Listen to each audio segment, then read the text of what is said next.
And I think those of us who have been privileged by the grace of God to live up to 50 years and above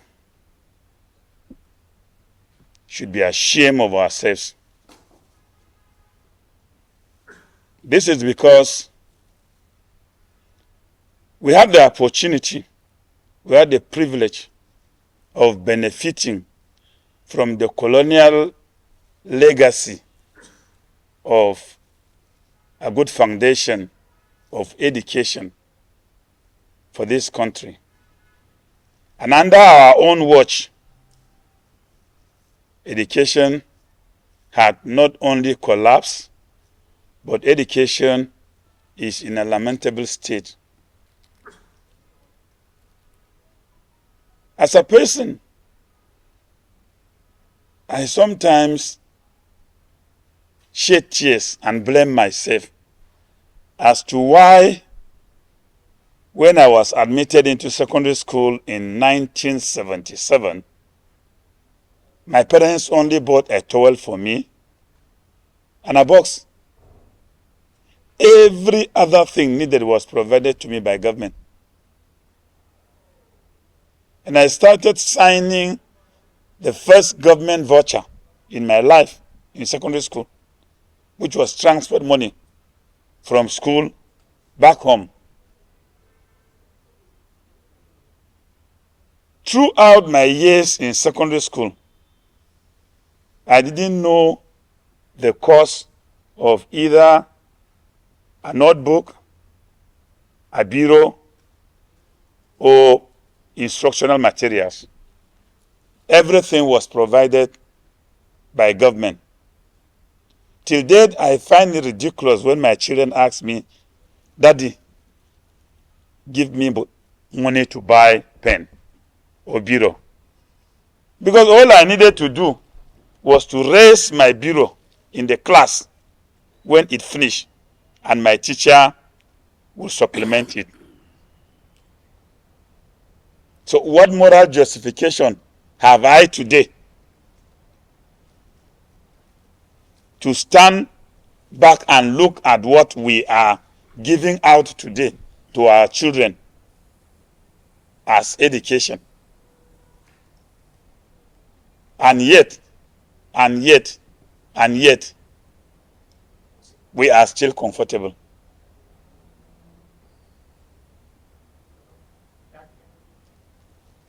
Therefore, I think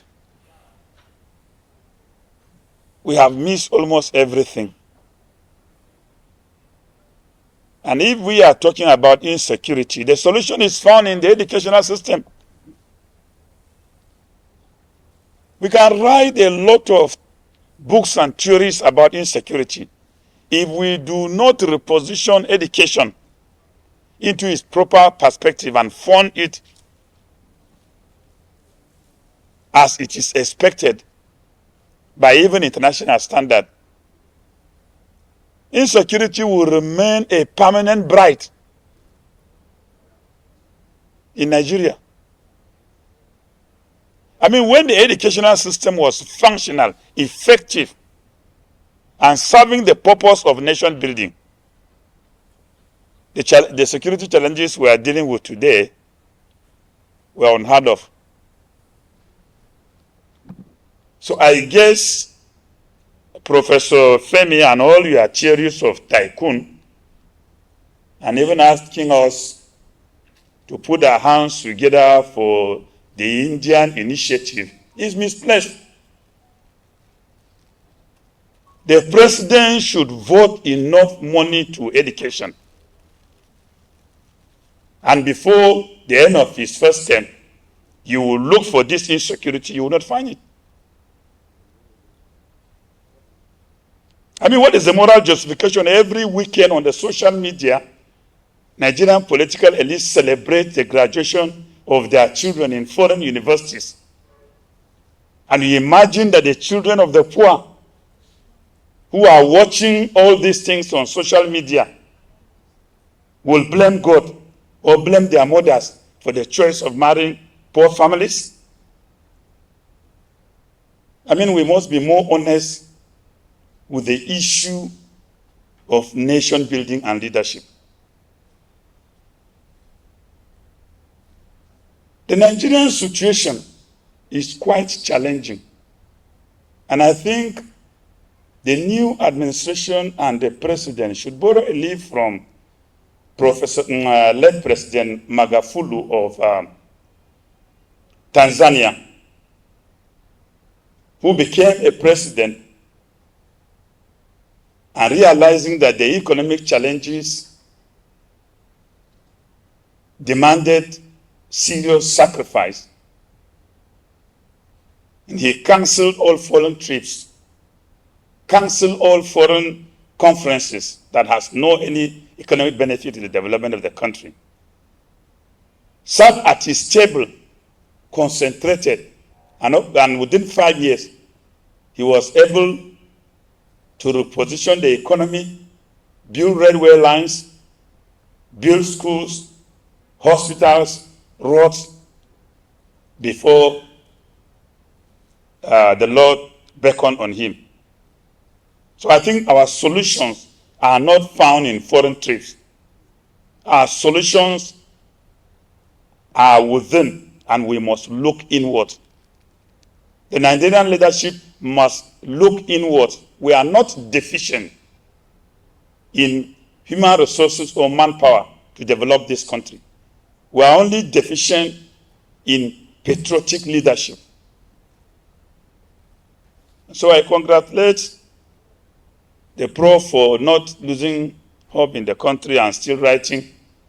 And I hope that those who are supposed to read these books, will be arrested by God through any accident, that they may read the books so that they can find some of the ideas here and try to translate them into a reality. And I believe, honestly, that we need to do something urgently about the educational system of Nigeria, urgently. And the current Minister of Education,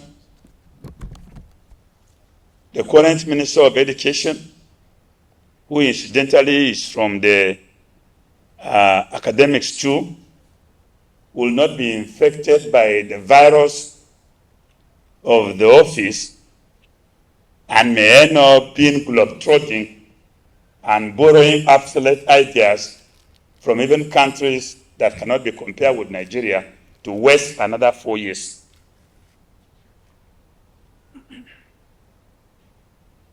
He must, within the shortest possible time, consult with educationists who have refused to leave this country and are still living in Nigeria. Consult them and borrow good ideas from their thoughts and try to put it together to salvage the educational system. For the insecurity, I think we have wasted so much money on it. We need to come back and revisit locally means and ways of how we can deal with insecurity. But if we can be able to provide employment for our young people, it will go a long way to dealing with the challenges of insecurity